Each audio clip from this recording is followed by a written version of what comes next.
कि एनडीए के घटक दल हैं, एनडीए के दबाव में अभी बिहार में सरकार चल रही है। सर, आप लोग मुख्यमंत्री का घेराव करने के लिए आए थे, फिर आप लोग को पुलिस जो है गिरफ्तार किया, भी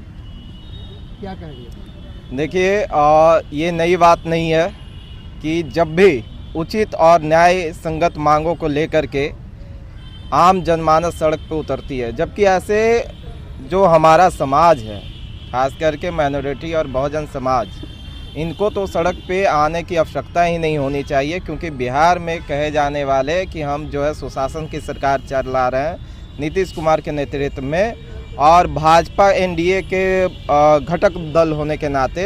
उनको ही मजबूती के साथ हमें सड़क पे न उतरना पड़े, ऐसे जो है नेतृत्व करना चाहिए। लेकिन ये दुख की बात है कि बिहार में दलित समाज और ख़ास करके मुस्लिम समाज को भारत में हर जगह पे अपनी मांगों को लेकर के सड़क पे उतरनी पड़ती है, और जब आम जनमानस सड़क पे उतरती है उचित मांगों को लेकर के,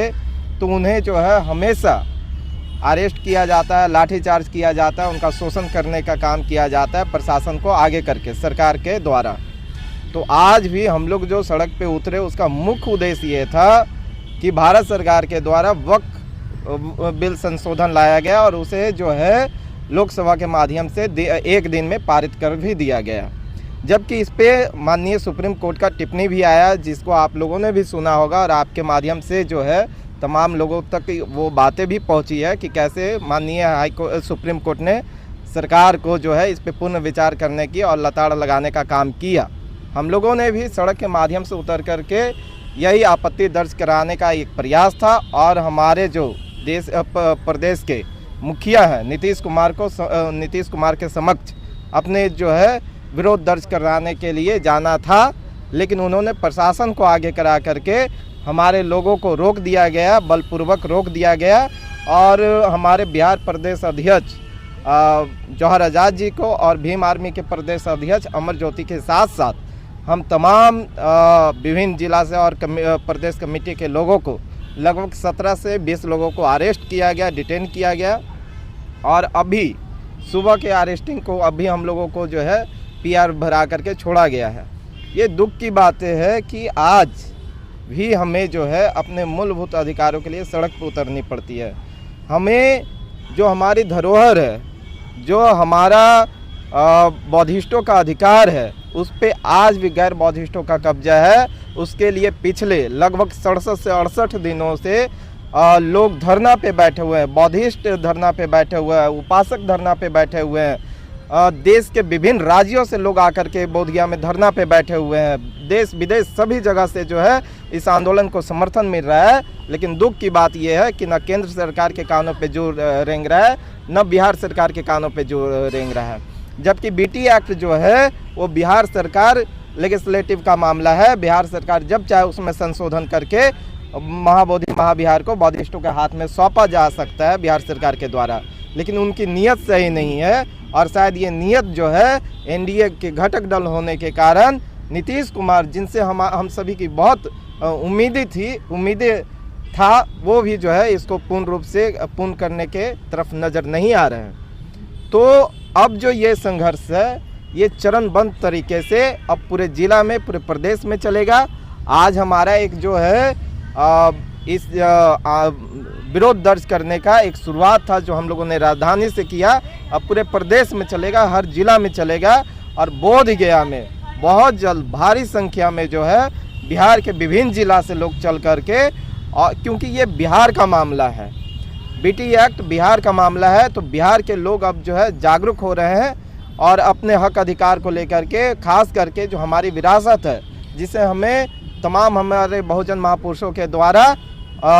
और बाद में जाकर के बाबा साहब के द्वारा बौद्ध धर्म को हमें विरासत के रूप में सौंपा गया।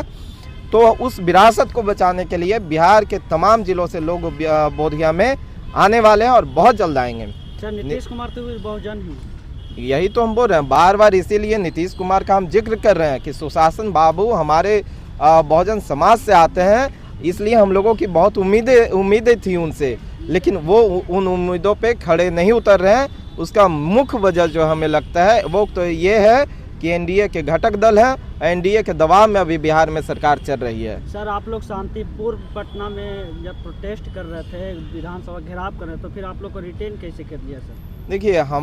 हम लोग जो हैं भीम आर्मी के, आज़ाद समाज पार्टी के लोग, वो संवैधानिक लोग हैं, बाबा साहब को मानने वाले हैं, संविधान को मानने वाले हैं। लेकिन आप देखिए, इसी देश में जो है संविधान को ही तार तार किया जा रहा है। वक्फ बिल संशोधन जो लाया गया, या बीटीएमसी एक्ट की जो हम लोग बात कर रहे हैं, वो बीटीएमसी एक्ट 1949 का है, 1949 का एक्ट है। और संविधान कहती है, आर्टिकल 13 कहती है कि संविधान लागू होने से पहले का जो भी नियमावली या जो भी कानून बने होंगे वो सब शून्य माने जाएंगे। तो कैसे 1949 के एक्ट के माध्यम से आप बीटीएमसी कमेटी तय करते हैं? ये भी तो गैर संवैधानिक है। तो यहाँ संविधान को ताक पे रख करके जिनकी जिम्मेदारी ये थी कि संविधान को सुचारू ढंग से लागू करके और संवैधानिक दायरे में रह करके संवैधानिक तरीके से सरकार को चलाना चाहिए, वो वही संविधान को ताक पे रख दिए हैं। और ये वजह है जिसके वजह से हम लोगों को जो है, जो संवैधानिक व्यक्ति हैं, जो संवैधानिक तरीके से अपने मांगों को बताने के लिए, बहुत सारे दलित बहुजन नेता हैं, दलित नेता भी हैं, उन लोग तो कुछ नहीं बोल रहे हैं। बहुजन नेता नहीं है, आप जिनका भी जिक्र करेंगे, बिहार में कोई भी आज बहुजन नेता नहीं है, यहाँ तक कि दलितों का भी नेता नहीं है। हम अगर कहें, जितना हम लोगों ने आकलन किया, क्योंकि हम लोग गांव-गांव में जाकर के जो है अपने कार्यकर्ता को, अपने भीम आर्मी के लोगों को जानने का और उनसे जो है जानकारी लेने का काम किया है, तो यहाँ पे जात की भी कोई अब पार्टी और कोई नेता नहीं रहा है। जितने भी पार्टियां जो जात के नाम पे या फिर दलितों के नाम पे चला रहे हैं, जी हैं, सभी का नाम हम बता रहे हैं। ये जितने भी लोग हैं, ये व्यक्तिगत स्वार्थ में राजनीति कर रहे हैं, परिवारवाद की राजनीति कर रहे हैं। जीतन मांझी जी हमारे जिला से आते हैं, गया जिला से आते हैं, वो खुद जो है केंद्र सरकार में मंत्री हैं, उनका बेटा जो है प्रदेश में मंत्री है, उनका बहू जो है विधायक है, उनका समधन जो है वो विधायक है। क्या मांझी कम्युनिटी में एक भी उनको नेता ऐसा नहीं नजर आया कि उपचुनाव में वो टिकट दे करके किसी और मांझी को, अन्य परिवार के गरीब गुरबा मांझी समाज को नेता बनाने का काम करें? ये सभी जो है परिवार की राजनीति कर रहे हैं। चिराग पासवान की अगर बात करते हैं तो माननीय रामविलास पासवान दलितों के नेता थे, बहुजन समाज के नेता थे, लेकिन उनका विपरीत, उनका ये जो चिराग हैं, उनके विचारों के विपरीत आज काम कर रहे हैं। आज देखिए, पासवान में चौकीदारी खत्म हो गई। जो पासवानों की एक काम, पुश्तैनी काम था, उसको छीन लिया गया, क्योंकि जब 500 में लाठी बजाने का काम हुआ करता था तो पासवान करे, और वही जब 25,000 में वो काम करने को आ गया तो उसे ओपन कर दिया गया, सभी के लिए खोल दिया गया। तो चिराग पासवान किन्हीं का, पासवानों का भी वो नेता नहीं है, वो अपने परिवार के लिए काम कर रहे हैं। उनके जीजा सांसद बनेंगे, उनकी बहन सांसद बनेंगी, उनके जो है परिवार के लोग, भाई भतीजा और जो है चाचा सांसद बनेंगे। तो चिराग पासवान परिवार के, पासवान जी के पिताजी जो है BT-90 से निरस्त कराने के लिए पार्लियामेंट में आवाज़ उठाए थे, लेकिन चिराग पासवान कहते हैं कि उन्हीं को हम विचारधारा पे चलते हैं। तो इनका विचारधारा क्या मान रहे हैं? बिल्कुल नहीं। माननीय रामविलास पासवान बहुजन समाज के महापुरुषों के विचारों पे चलने वाले नेता हुआ करते थे। वो शुरू से ही